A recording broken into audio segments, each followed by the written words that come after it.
students. How are you? Hope that everyone is fine. By the way, I've made fine. Actually, இப்போ இந்த நிலக்கடலை இருக்கு இல்லையா, அதை வேக வச்சு அதை லொடக்குன்னு அது கொட்டி கொட்டி அதை ஓப்பன் பண்ணி அப்படி சாப்பிடுவோம். அதே மாதிரி கரும்பை அப்படியே இழுத்து கடித்து சுவைச்சி அப்படி இது பண்ணுவோம். தெரியாதனமாக தண்ணி வேற குடிப்போம் தாகத்துக்கு. அதில் நாக்கிலெல்லாம் ஒரே புண்ணாயிடும்னு சொல்லுவாங்க. கரும்பெல்லாம் சாப்பிட்டுட்டு உடனே தண்ணி குடிக்கக்கூடாது, புண்ணாயிடுவாங்க. ஆமாம், இதெல்லாம் ஈஸியாக நமக்கு கரும்பு ஜூஸ் குடிக்கலாம்.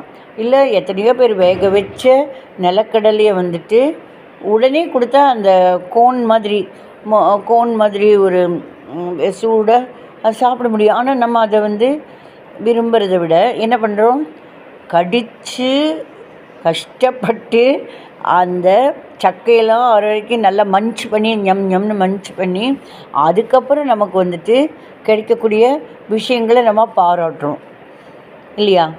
எப்படின்னா, எனக்கு செவி வழி செய்தி. அதாவது ஒரு டாக் என்ன பண்ணுது அப்படின்னா, அது நல்ல சத்தான சாப்பாடு மற்ற டாக்ஸோட ஷேர் பண்ணிக்கலன்னா கூட சரி, என்ன பண்ணுறது, சரி இந்த டாகுக்கு சத்து செய்கிறது அப்படின்னு விட்டுடலாம். ஆனால் அதுக்கு கஷ்டப்படுத்தக்கூடிய அந்த போன் இருக்குது பார்த்தீங்களா? அதை இந்த 2 காலை வச்சுட்டு அதுக்கு நடுவில் அதை பிடிச்சிட்டு ஒருன்னு அது சாப்பிட்றப்ப பயங்கர இதாக இருக்கும். எப்படின்னா, இந்த ஒயின் ஷாப் இங்கெல்லாம் சாப்பிட்றவங்க அந்த ஒரு இதில் வெறியில் இருக்கிற மாதிரி சில பேர், நான் எல்லாரையும் சொல்லலை. ஸோ ஒருன்னு அது என்ன பண்ணும், கடிக்கும். அந்த எலும்பை கடிக்க அது குத்தும்.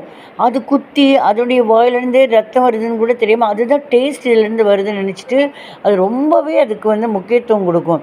அது தப்பு இல்லையா? அது ஆக்சுவலாக ஆனால் நம்ம இது போல் தான் இது ஒரு என்ன சொல்கிறது, லேடீஸ் இல்லை சில பல லேடீஸ், நான் எல்லோரையும் சொல்லலை, சில பல லேடீஸ்க்கு ஸ்ட்ராங் செஷன் கிச்சன் வச்சுக்கலாம். ஸோ அவங்க என்ன பண்ணுவாங்க, ஈஸியாக எந்த கிச்சன் ஒர்க்கும் விட மாட்டாங்க. அவங்க மேக்ஸிமம் பண்ணணும்னு நினைப்பாங்க. ஏன்னா எல்லோரும் பவர் கொடுக்குறதே இந்த கிச்சன் ஒர்க் பண்ணுறனாலங்கிற ஒரு பதவி மாதிரி, ஒரு டேஸ்ட்டு, கிச்சன் கில்லாடிங்கிற மாதிரி. வீட்டில் என்ன தான் நம்ம வெளியில் ஈஸியாக வாங்கி கொடுக்க வீட்டில் ரெடியாக இருந்தாலும் நம்ம என்ன பண்ணுவோம், நமக்கு நம்மளுடைய அந்த வெயிட்டேஜ் காப்பாற்றிக்கணும். 2வது நம்ம சுவைச்சு சாப்பிட்றதுக்கு நம்மளுடைய டேஸ்ட்டும் நமக்கு வேண்டியிருக்கு. ஸோ நம்ம கஷ்டப்பட்டு ஒரு 4 மணி நேரம் 3 மணி நேரம் சமைப்போம் ஒழிய ஈஸியாக வாங்குறது பெரிய விஷயம் இல்லை அப்படிங்கிற ஒரு ஃபீல் வரும். நான் சொல்கிறது கரெக்ட் தானே? கரெக்டுனா தம்ஸ் அப். தேங்க்யூ.